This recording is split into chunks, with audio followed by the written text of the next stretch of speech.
800 million people have access to generative AI today, but 99% of them do not know how to use it properly. The most important skill you need to get by with generative AI is communication.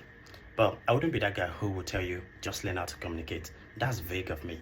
I'm going to get deeper about this. Every other year, we have a consultant visit our company.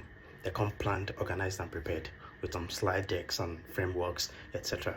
But 80% of the times, we can't execute what they are talking about, and they can't even help us solve the problem they are talking about.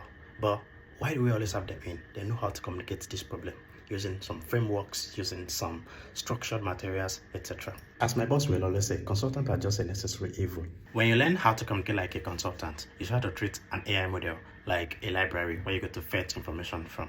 A popular framework consultants use most times is the work breakdown structure. This is a hierarchical decomposition of task or project into smaller, manageable chunks or components. I use a popular example here. Instead of saying, hey ChatGPT, write me a 1,000 words blog post on the best Indian restaurant in London. That's a typical long short prompt. It's going to generate you something random. But when you say, hey ChatGPT, I want to write a blog post on the best Indian restaurant in London, generate the sections in this blog post. It first generates you the whole section in this blog post. Then you start to ask it to explain each or generate each step by step.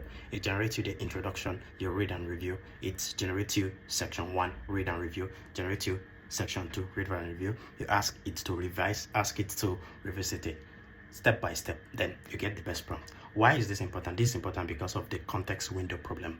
Your AI model does not have the retentive memory to always recall so many information. So when you break it down into a work breakdown structure, it's able to manage this kind of task and write you a perfect blog post. This is applicable if you're trying to create a video, if you're trying to create a PDF, you are trying to create a slide deck using your AI model. It's literally the same thing. I call this clarity through decomposition.